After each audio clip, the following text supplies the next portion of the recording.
ఏలూరు నుంచి రైతులు 40 బస్తాలు పండినాయని పెద్ద గొప్పగా చెప్పుకొని వాళ్ళు పాయసం తీసుకొస్తా ఉంటే వాళ్ళకు స్వాగతం పలికి వాళ్ళని ఆహ్వానించారు.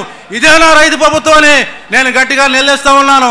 అంతేకాకుండా శాసనసభ మీ అందరూ కూడా చూస్తూ ఉన్నారు.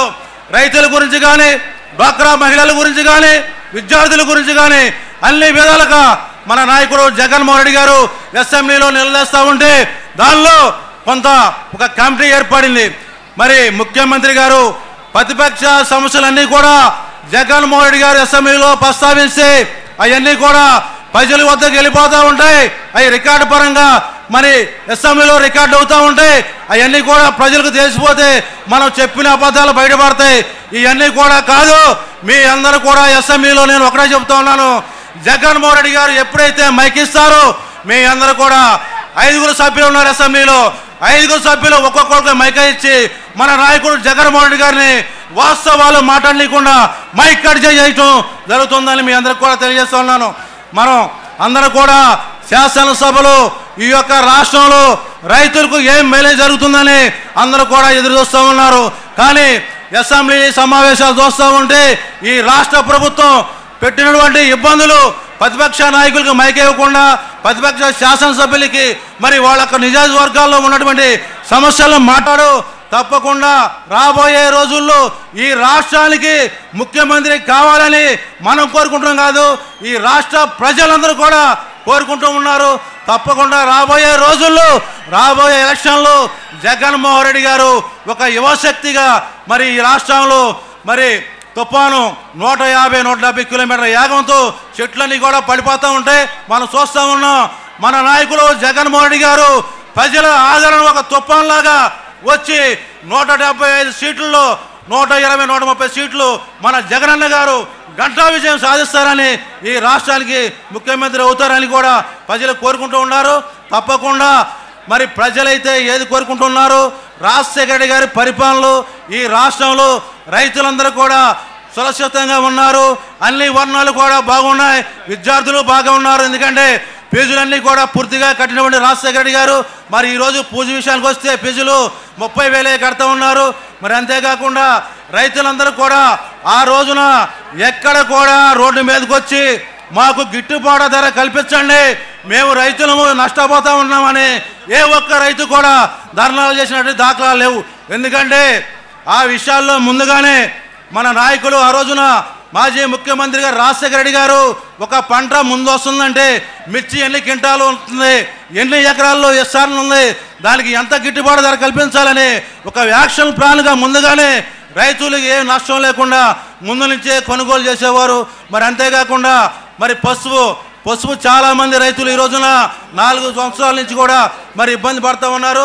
ఈ సంవత్సరం మరీ దారుణంగా 4,500, 4,300 ఉంది. మరి రైతులందరూ కూడా ప్రభుత్వం కోసం ఎదురు చూస్తూ ఉన్నారు. ప్రభుత్వం ప్రకటించింది 6,000 రూపాయలు మేము కొంటామని, 6,500 చిల్ల కొంటామని. కానీ ఒక్కొక్క రైతు మార్కెట్ యార్డ్కి వెళ్తూ ఉంటారు దుగ్గిరాల్లో, వాళ్ళ ఇబ్బంది చూస్తూ ఉంటే ఎంత దారుణంగా ఉందంటే ఇవన్నీ కూడా ప్రజలు చాలా బాధపడుతూ ఉన్నారు. ఒకరోజేమో మీరు సరైన సర్టిఫికేట్ తీసుకురాలేదని, ఇంకొక రోజేమో సరిగ్గా ఇది ఇంట్లో క్వాలిటీ రాలేదని, ఇంకొక రోజు తేమ శాతం ఉందని, ఇంకొక రోజేమో దానిలో గులక ఉందని, ఈ రకంగా రైతుల్ని వారం రోజుల బట్టిగా తిప్పి ఇబ్బంది పెడుతూ ఉన్నారు. మరి వేదిక మీద చాలా ఎక్కువ జనం ఉన్నారు, అందరూ కూడా జగనన్న గారు వెనకే ఉంటున్నారు. మరి కొంచెం సహకరించాలని అందరూ కూడా వెనక్కి వెళ్ళి కూర్చోవాలని కూడా మేము రిక్వెస్ట్ చేసి అడుగుతూ ఉన్నాం. మరి ఈ రాష్ట్రంలో జరుగుతున్నటువంటి ఈ ప్రభుత్వాన్ని గట్టిగా డిమాండ్ చేస్తూ ఉన్నాం. మా జగనన్న గారు ఏదైతే రైతుల కోసం మేలు జరగాలి, రైతులందరూ కూడా గిట్టుబాటు ధర కల్పించాలని ప్రభుత్వం మీద ఒత్తిడి చేయించి మరి దీక్ష చేయడం జరుగుతుంది. దానిలో భాగంగానే రైతులందరూ కూడా మరి గిట్టుబాటు ధర వచ్చే విధంగా చర్య తీసుకోవాలని మేము ప్రభుత్వాన్ని డిమాండ్ చేస్తూ ఉన్నాం. అంతేకాకుండా డ్వాక్రా మహిళలందరూ కూడా మరి మోసపోయారు. ఎందుకంటే ఒక్కొక్క డ్వాక్రా సభ్యురాలకి 10,000 ఇస్తున్నారు. మరి ఈ రోజు వరకు కూడా చూస్తే కొంతమందికి అయితే 10-12 మంది గ్రూపు సభ్యులు ఉంటే దానిలో 5-6కి 3,000, 6,000 వచ్చినాయి. కడమ సభ్యులకు కూడా రాలేదని చాలామంది చెప్తూ ఉన్నారు. అంతేకాకుండా మరి నిన్న మొన్న మీరు చూస్తే ఈ రోజున ఒక్కొక్క నియోజకవర్గానికి 2200 ఇల్లు ఇస్తామని పెద్ద ఆర్భాటంగా ప్రకటించారు. ఎక్కడ కూడా ఒక్క ఇల్లు ఇవ్వలేదని నేను తెలియజేస్తా ఉన్నాను. ఇది కూడా ఈ ప్రకటనలన్నీ కూడా మోసపూర్వకమైనటువంటి హౌసింగ్ ఇస్తాం అందరూ కట్టుకోనని చెప్తున్నారు. ఈ 3 సంవత్సరాల్లో నేను అడుగుతా ఉన్నాను, ఎందుకు ఒక ఇల్లు ఇవ్వలేదు మీరని నేను అడుగుతా ఉన్నాను. కట్టుకున్న ఇళ్ళకి ఎందుకు బిల్లు ఇవ్వలేదని కూడా నేను అడుగుతా ఉన్నాను.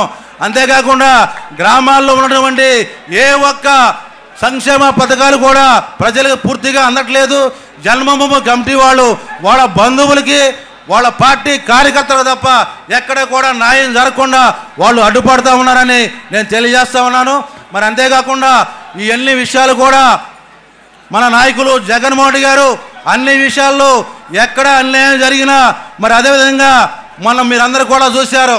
గుంటూరు జిల్లాలో అదేవిధంగా కృష్ణా జిల్లాలో మొన్న బస్సు బాల్తో పడిపోయి మరి 10-12 మంది చనిపోతే ఆ రోజున అక్కడికి రావడం జరిగింది. దానిలో మరి ప్రజలందరూ కూడా చూస్తామన్నారు. మీ అందరూ కూడా వచ్చారు, మేము వెళ్ళాం అక్కడికి. మరి అక్కడ ఉన్నటువంటి ప్రభుత్వం లోనికి వెళ్ళకుండా మరి ఈ రకమైనటువంటి చర్యలన్నీ కూడా జగన్మోహన్ రెడ్డి గారు ఎక్కడ అన్యాయం జరిగితే అక్కడ ఉంటారని తెలియజేస్తూ ఉన్నారు. మరి ఈ రోజున మన నాయకులు జగన్మోహన్ రెడ్డి గారు ప్రజలు ఇబ్బందులు ఎక్కడ ఉన్నా కూడా తప్పకుండా ఆదుకుంటారని ప్రభుత్వం మీద ఒత్తిడి చేయించి అన్ని వర్ణాలకు కూడా న్యాయం జరిగే విధంగా చర్య తీసుకుంటారని తెలియజేస్తూ మరొకసారి జై జగన్, జై జగన్.